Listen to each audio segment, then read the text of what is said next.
everybody, welcome to Half-Beard Sud's Heads Up. Today we are checking out Armikrog by Pencil Test Studios, made up of the same dudes who made Earthworm Jim and the original Neverhood, which is this is very much based on. So yeah, that's Doug Tennepool, guy who made Earthworm Jim, and Ed Schofield and Mike Dietz. And yeah, this is a Kickstarter game. It was funded on the idea that we're gonna make another Neverhood. It's gonna be a point-and-click adventure game, the claymation style, and you're all gonna fucking love it. And critical reception has said no.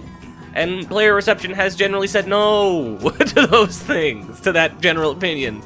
Because while this game definitely gets the look right, and arguably gets the feel of those games right, it is unfortunately too stuck in the 90s in a lot of ways, and it's also real buggy and just kind of low quality in places. It's very strange.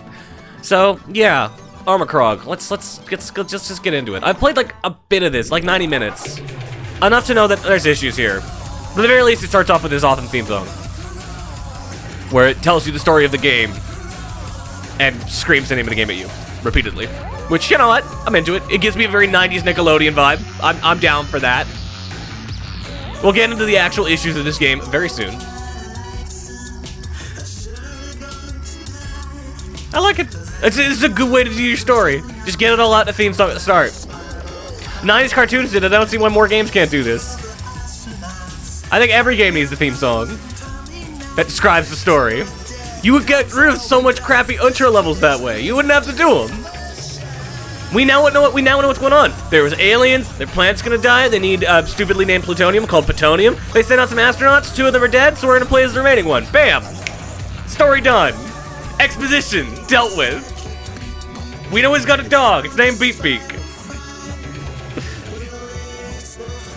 All right.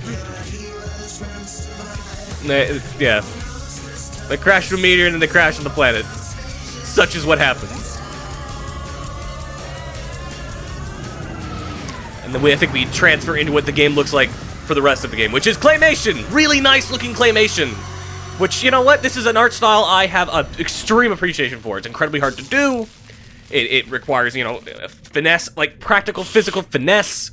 Every take, every frame, I'm very impressed. Okay, Beak. But then there's this. I'm just glad we're still alive. This really poor quality voice acting. Which, the voice acting itself, like the acting, fine. They got good voice actors in for this. They've got John Heder, Rob Paulson, that's Pinky and the Brain, and Michael J. Nelson from Mr. Science Theater 3000. But then, listen to this voice acting. Beak, look at that. What do you make of this guy? It sounds like it was recorded in a fucking garage, on a cell phone. A bad cell phone.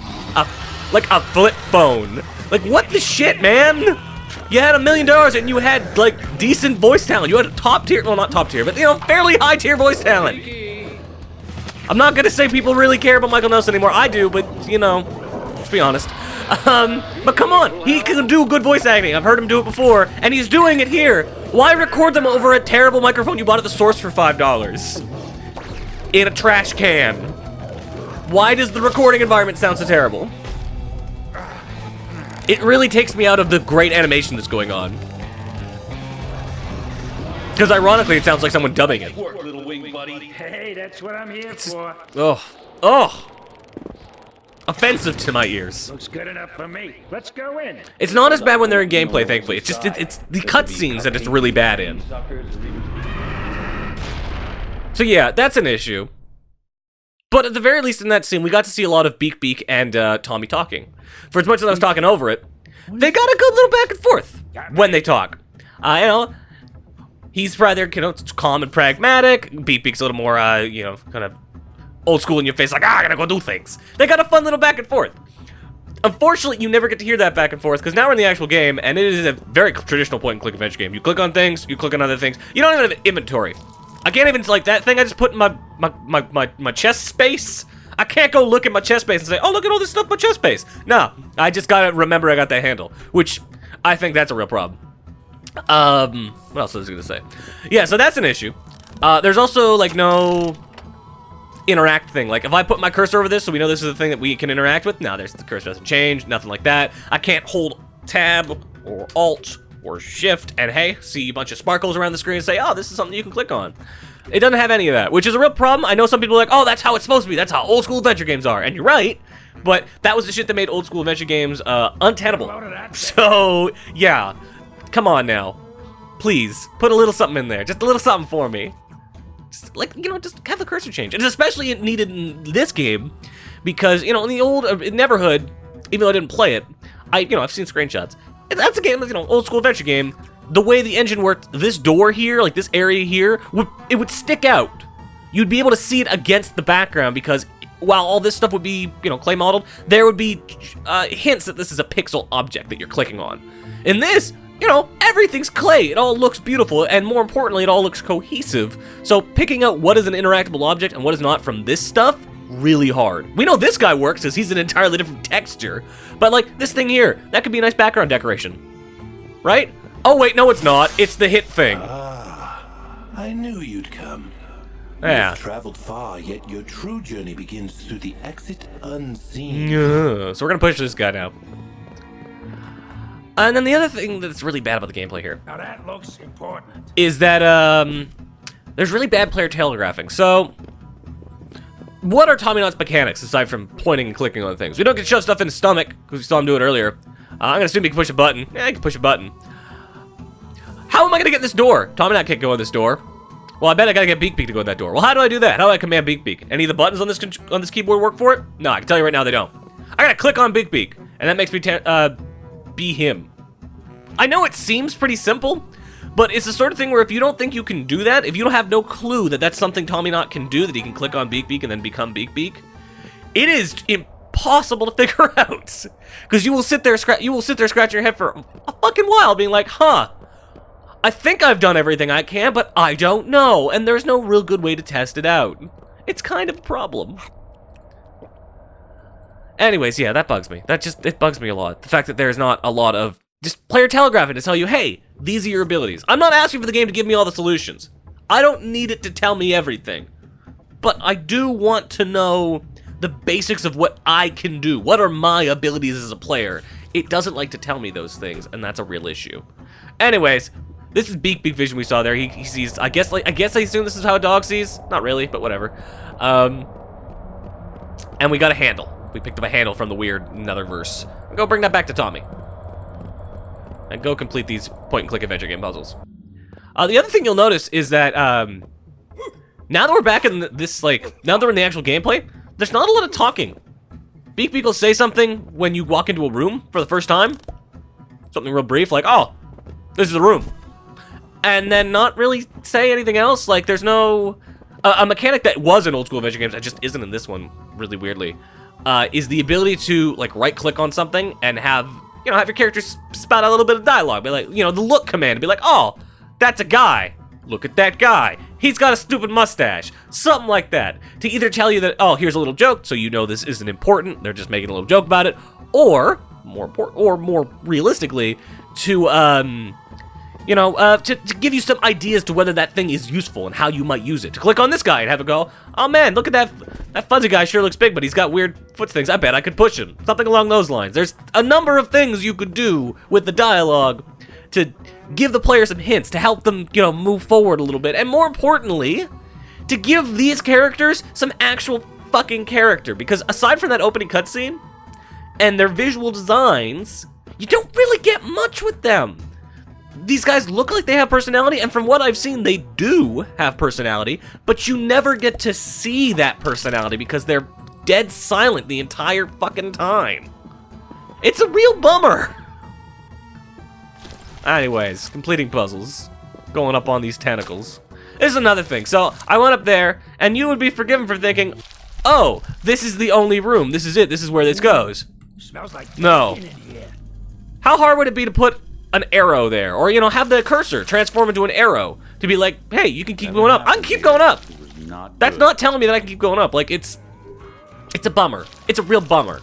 There are things they should be doing here that help you, help allude to what you can do. I'm not asking for solutions. I should probably take this. I'm asking for just the sheerest idea of what my characters can do, where I can go. You don't have to tell me how to get there, what I need to do once I'm there. Just that it's a possibility and not just background art. That's what I need to know. Can I go stand on this block back here? No, of course I can't. That's a bit of background art. But with this game, who fucking knows? I feel like I'm getting overly angry for no good reason, but it's... I spent a good chunk of time with this last night again, like a couple hours, trying to get not very far in it, and it's just it's a real bummer how, like, I'm not gonna say poorly done, because it doesn't feel poorly done. It looks beautiful. Like the presentation here is amazing. It really is. That's kind of why I'm so mad, because I feel like it's a waste. But how thoughtless a lot of the game design feels. Yeah, that's a perfect word for it, actually. Thoughtless. It feels thoughtless. It feels like they weren't thinking about how people were actually going to play through these puzzles. Let's go on here. I remember how this puzzle works. Gotta be Beak. And see, like, he didn't even say anything when we walked in this room. There's a lot of not talking. Like, they're just dead silent. And these characters have characters. They have personalities. You hired, like, fairly large name voice actors to play them. Give them fucking lines. I mean, come on.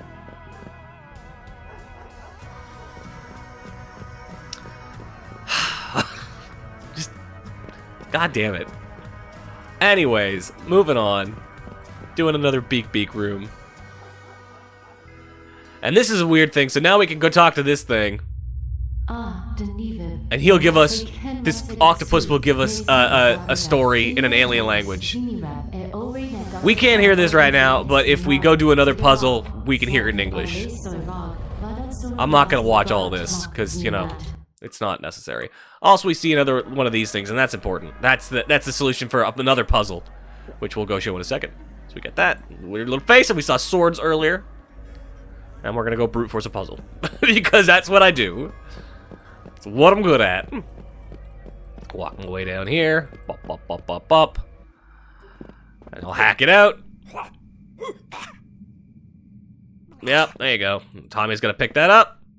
And then put that in there. Again, I really wish I could see my inventory, because it's, like, I haven't needed to so far, but there's times when it'd just be good to see what I've got, like, in my chest, you know, what I've got access to. Because, you know, you play for long enough, especially when you're stuck and you're forgetting what you can do, and it's been a while since you picked something up, it's really easy to forget.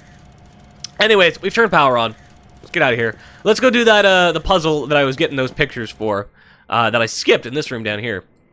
Then I will show other things. There's still lots of stuff to show in this game. It's a, well, they're not really. There's still lots of places I could go in this game, but not really lots to show. It is a very basic point-and-click adventure game. So now, talk to this. This is also confusing.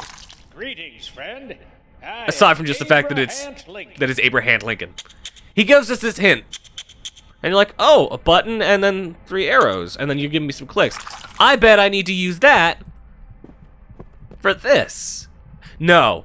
That hint and this puzzle, even though they look like they're connected, are in no way connected. Because fuck you. Why put it right beside a puzzle that could conceivably be mistaken for the thing he's giving you a hint towards? And the worst part is, if you start doing that, you can like fuck it up, from what I've heard. So that's fucking great. Anyways, we need to line this up with the things we've seen. So I need to find the swords. Well, hold on, this thing goes there. I need to find the swords. Where are the swords? Where are the swords? They're here somewhere.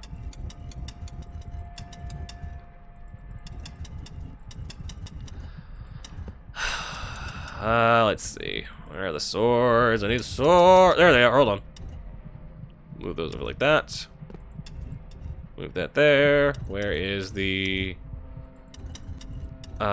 shit. So the swords go here. Oh, crap. There we go. Okay. Swords and face trench plots are in place, and now I just need to brute force all of these until it works. I mean, there's a third one you can find somewhere, but realistically, just fuck that. Brute force this thing. I'm too lazy to try to do it the right way. I don't care what that says about me as a person. How about this? Just gonna keep doing it. One of them will work. I know it will. I can't even tell if I've done these ones before. I might have. Or I might not. I don't know. Alright, let's try these ones now. One of these will work. Uh-huh. Not that one. Okay, how about this one? How about this pizza log?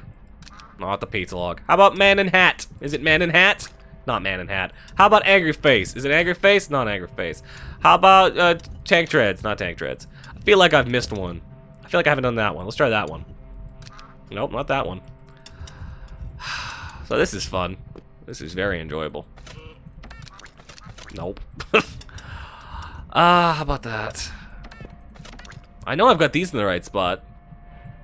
Maybe I come back to this puzzle later, I'm thinking. How about this one? How about the mustache face? Not mustache. Not mustache face. Did we do fork? I thought we did fork, but maybe we didn't do fork. How about angry Croman? Not angry Croman. Little worm? Not little worm. How about teeth and eyes? Not teeth and eyes. How about, we know we did with the birds. We did dinosaur. We did other dinosaur. We did weird side hat. We did that. I think I've done all of these. I think I've done all those. Oh, that's one I haven't done. So let's try. Yeah, there's a bunch on this one I haven't done. So let's try. Oh shit. Okay. This over there, and then up here. It's kind of weird to hard. It's kind of hard to tell exactly how many of these like idols there are exactly. That's one we haven't done. So bring that guy down. Nope. This needs to stay over. This needs to go over. That goes there. This goes up. Nope. How about this one? Nope. How about that guy? We haven't tried that guy yet. We haven't tried Spear Guy yet. Ah, look at that. Brute forcing always works. That's the way to solve puzzles. Then we gotta do this. I believe we need to go... yeah, first things first, we need to unlock it. This will solve that thing upstairs. And I believe... yeah. Let's see what this does. So we need to mimic that pattern. And we know which side is which by going to this. So it's left, right, right, left. This is another bummer. This is a small gripe. You can see he just stopped there. That's because that's where I clicked on the thing. If you hold the button and like in a direction, he won't just keep walking towards it. Like every other adventure game ever, where if you just keep holding the button in a direction, the character will keep moving. It's very bizarre. So that's a thing. That's something I'm not happy with. Just another thing, really. No talking, the controls suck, there's no information as to what you're doing. Very poor player telegraphing, the voice acting in movies sounds fucking awful. Aside from the look and just like general feel, this is it's not a great product. And the thing is, like, if this cost less, I would not be so irate. The fact of the matter is, this game is $25. $27.99 if you're in Canada, which is just an exorbitant price for what this is, especially because it's apparently it's real buggy. I've hit a couple progress bugs where things have repeated. I've been stopped with progress bugs. Not to mention, apparently it's real short. Apparently it's people have beaten it in like 3-4 hours. So for $25, no, I can't recommend that. Maybe at 15 if you're I would say maybe check it out, because it does look so unique, and it is, very much a classic adventure game, and that is cool. But at $25, it's not, no, I can't do it. Alright, keep going. And there's one more thing I need. Oh, a lot of clicking on this. That feels unnecessary that I need to spin it so many times, frankly. Just seems like busy work. There's a lot of busy work in this game from what I've seen. So now we're in here. And apparently I've missed stuff in this room a couple of times. Or the stuff I'm looking for in this room is just not there. It's hard to tell. Because I've encountered a repeating bug here where this scene and the accompanying puzzle afterwards I've had to redo multiple times for no reason. Anyways, we found a baby. It's a baby. And again, there's a lot of weird reverb. Can you imagine the wandering monsters this thing is? Yeah, it's I'm just saying. It's like they thought they were trying to make the voice acting sound like it was in that room. Tommy, don't touch that thing. But it doesn't sound right. I'm hearing a lot of blowout on the mic, like I'm hearing a little crackling on the back end. It's really weird that the voice acting, like again, the voice acting itself, the acting, great, fantastic. But the actual quality of the talk, like the actual quality of the sound, the way it hits your ear it's It's not right. It sounds off. I'll take care of you until we can figure out how to get you back to where you belong. It's very strange. Anyways, yeah, we found a baby. And apparently, in here, there is also a handle that I missed last time I was in here. And I don't know where it could be. Oh, there it is. Oh, wow, I can't believe I didn't see that. That is super right in the middle there. Alright, I'm an idiot. But yeah, at the same time, like, you saw that. It's right in the middle of the floor. It's gray like everything else. It's real easy to miss stuff. Anyways, the thing went up because the baby's crying. So now let's solve the baby problem. And I've had to redo this puzzle before. If you go back inside that room, the baby just magically pops out of your inventory, and you have to see that cutscene again and do this puzzle again when you walk out.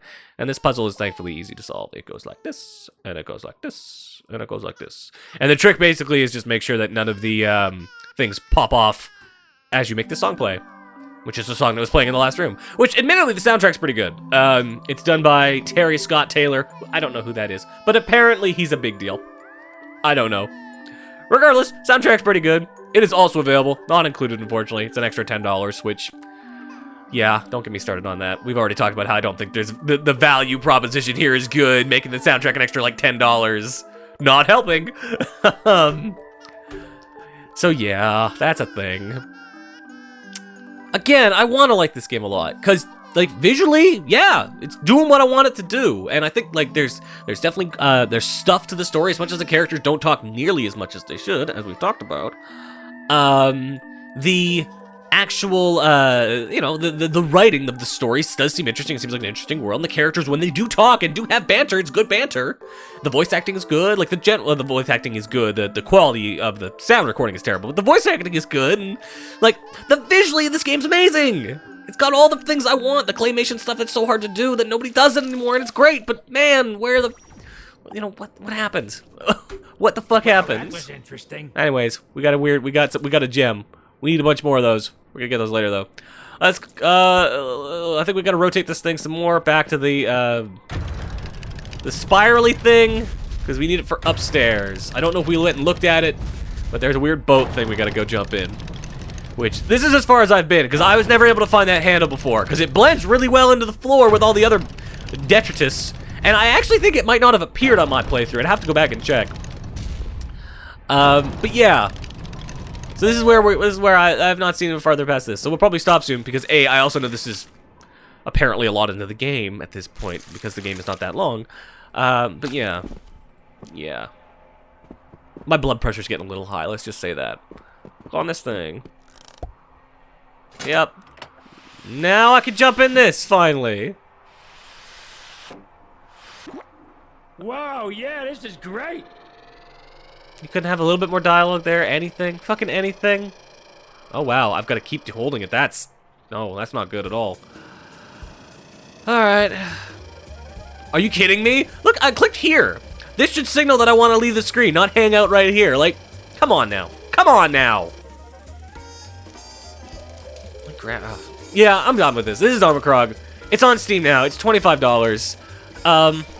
You know, I can't recommend it for that price. Even if you're a big Neverhood fan, I cannot recommend it for that price. Drops down to 20. Maybe if you are a huge fan of Neverhood, go check it out. But otherwise, no. Yeah, I've got that already. We figured that part out. Thanks, though. Yeah, maybe if it drops down to 20, you can check it out that way if you're a huge fan. If it goes down as low as 15, then I start recommending it if you're a general adventure game fan. But even then, like, it's just, there's a lot of issues here. It's buggy. It's not necessarily very fun. There's a lot of, like, just a lack of production, I guess. Like, there's, you know, the lack of quality in the voice acting, the fact that there's so little dialogue between these two main characters, and just, you know, some of the issues with just, like, the gameplay. Like, I get that it's trying to be an old school 90s adventure game, but there are things you didn't need to carry across that they have decided are integral and just aren't pleasant to deal with. So, yeah. I want to like this game a lot, but I don't. It's as simple as that. So as always, I've been your host, Halfbeard. Once again, this has been Armikrog. And, we're out of here. Later, guys.